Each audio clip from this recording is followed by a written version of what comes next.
my beloved Batties, and welcome to another episode of Truth Behind the Tale, the series where I look at some of our most famous fairy tales and delve into their real-world historical and cultural origins. And in this month's episode, in honour of Halloween, we're going to be taking a look at a particularly gruesome one, the Red Shoes.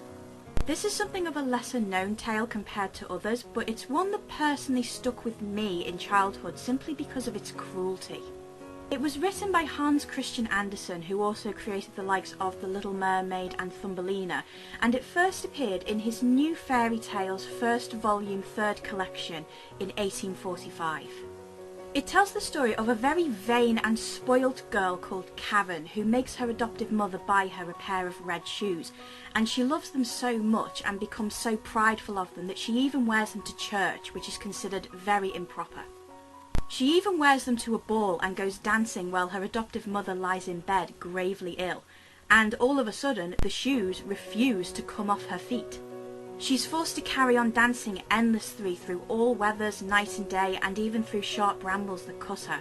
And while this is going on, her adoptive mother dies and Karen is unable to go to the funeral because the shoes refuse to stop dancing.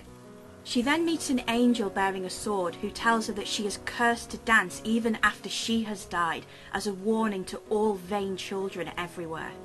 She begs the angel for mercy, but the shoes dance her away, so in desperation she seeks out an executioner and begs him to chop off her feet. He does as she asks and amputates her feet with his axe and makes her a pair of wooden legs so that she can walk, but the shoes continue to dance along behind her with her bloody amputated feet still inside them. It's only when she begs God for forgiveness that the angel reappears and grants her mercy, and this causes her heart to burst with happiness and she ascends to heaven. Yeah, quite an in-your-face one, isn't it? As was common with Andersen's fairy tales, the Red Shoes was a story that he created himself, but unlike the Tinderbox, which I've already covered on this series, it doesn't have any kind of link with other folk tales that came before. It addresses temptation and eventual redemption if the perpetrator takes responsibility for their actions. It showcases themes of 19th century Europe with this blatant religious imagery. Christianity was a very strong influence at the time, and the tale ties in with the core values which would have been taught to children of the time.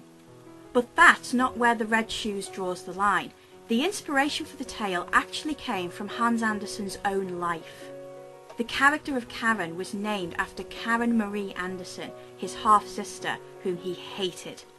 Perhaps writing a character with her namesake was a way to address his angst towards her, and even mirror his own opinions of her as prideful and vain, though this is just speculation on my part since there's actually very little record of Karen Marie Andersen herself, or Andersen's thoughts on her.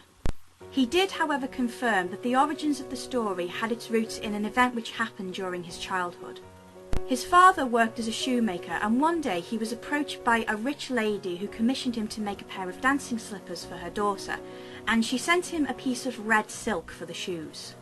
Andersen's father combined the silk with some red leather that he had to hand, and created a pair of beautiful slippers, but when the lady came back and he presented them to her, she said that all he had done was to spoil her silk. Andersen's father was so offended that he replied, "In that case, I may as well spoil my leather too," and he cut up the shoes in front of her. This is clearly one of Hans Andersen's darkest stories, but it still isn't without its fair share of adaptations and attention. And it also goes to show how events of childhood can imprint so strongly on a writer that they can sometimes transform into stark and painfully honest stories. And in the case of the Red Shoes, with a particular emphasis on painfully. Thank you very much for joining me for this episode of Truth Behind the Tale. I know it was a particularly dark one, but it's Halloween month. I wanted to give you Batty something a little bit more on the grim side. I really hope you enjoyed this episode. Please give it a big thumbs up if you did, and please don't forget to subscribe to the channel so you don't miss a single episode. The next episode of Truth Behind the Tale will be coming on the last Tuesday of next month. Have an absolutely wonderful Halloween, stay safe, have a nice day, and I will see you again very soon in another video. Bye!